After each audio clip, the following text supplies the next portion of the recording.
Begin by, first of all, thanking Joe for his kind words of introduction and presentation.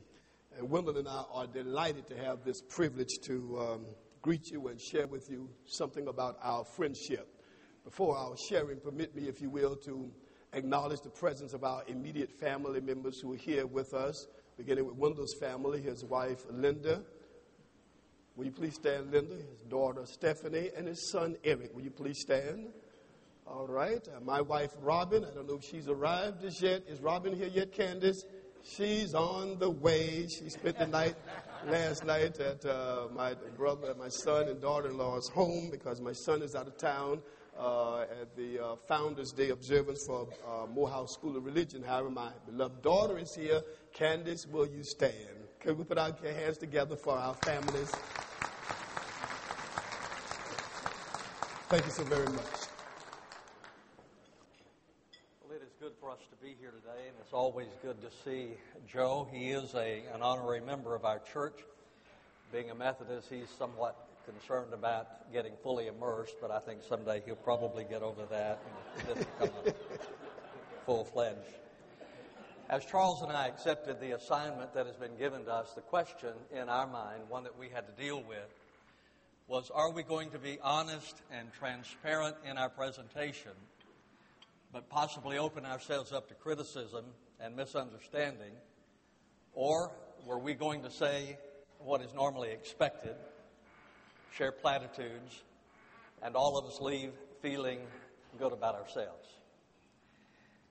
We have not fully decided that yet. I read Martin Luther King's letters from a Birmingham jail, and he wrote, "I am sure that none of you would want to rest content with a superficial kind of analysis that deals merely with effects and does not grapple with underlying issues." And that was the dilemma we found ourselves in. Are we going to be honest in sharing about our friendship? Are we going to be sincere in sharing about our friendship? Or instead, are we going to be superficial? I think that if they start throwing things at us, we'll go for platitudes. Well, we'll let them decide as they respond, and they'll make the determination whether they perceive so to we're be going to make this up as we go along. All right, good. All right. Charles and I come from very different backgrounds. I grew up in an all-white town in West Texas. I had virtually no exposure to people of other races. Linda grew up in the same town.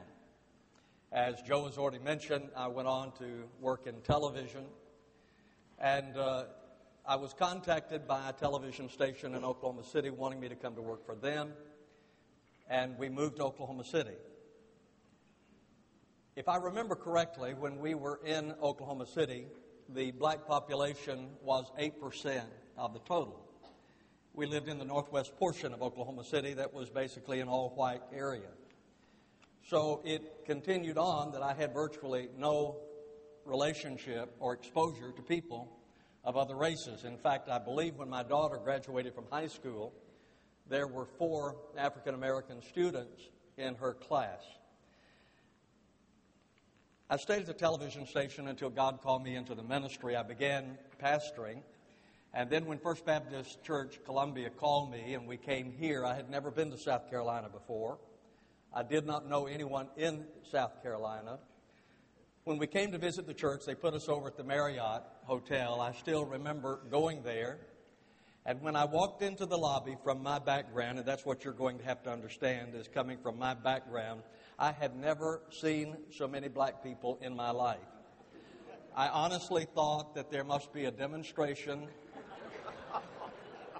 or a convention going on.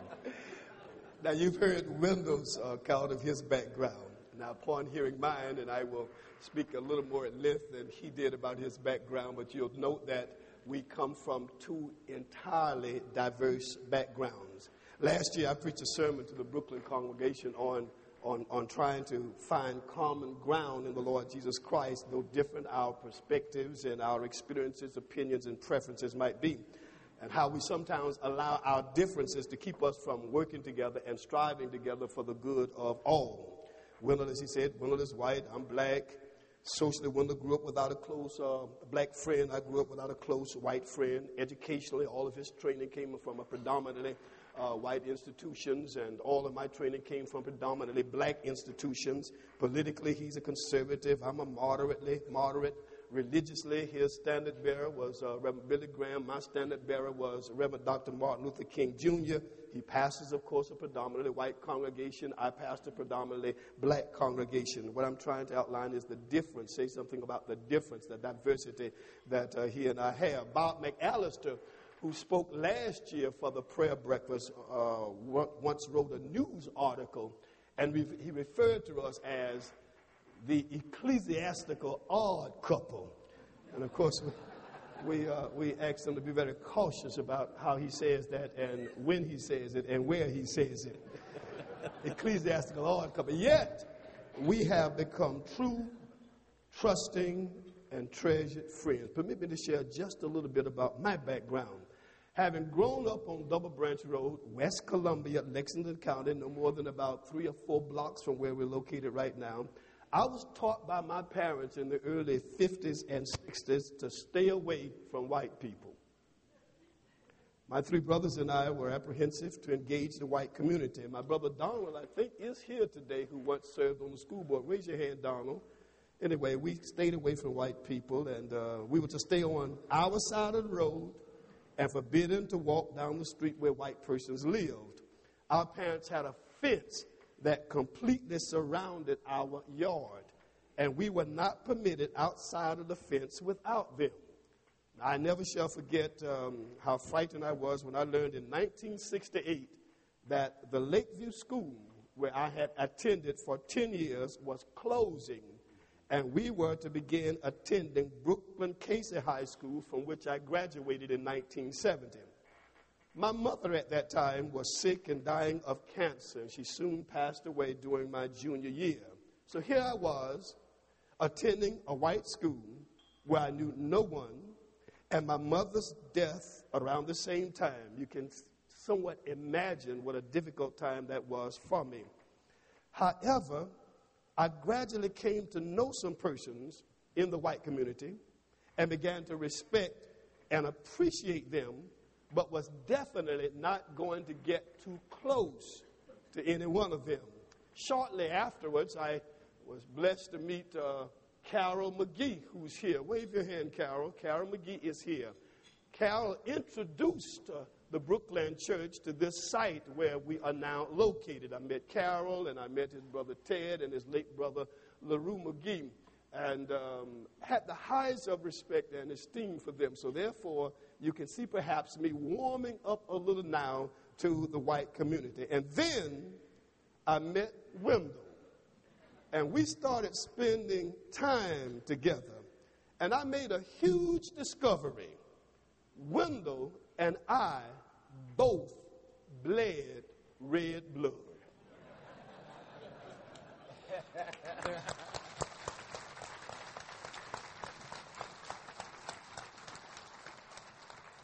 There have been some difficulties in our friendship, forming the friendship. Truly, they have been primarily about simple issues. For instance, nomenclature. And I'm going to be transparent with you because I think that is in our best interest to do so. But again, coming from my background, what do you call black people? When I was growing up, they were Negroes, and then they became blacks, and then they became African Americans. And I didn't want to offend, and so I have to defer to Charles. And Charles will tell me in one setting you use this term, in another setting you use another term. But I am just that nuanced in it. I was concerned about, in our relationship, I was concerned about appearing to be racist by doing something or saying something that I ought not say. I was also concerned about the race card. I'd heard about the race card. Didn't want the race card to be played on me. But you know what? The election of Barack Obama has changed things. And to my white brothers and sisters, we now have a tool available to us that we have never had before, the race card.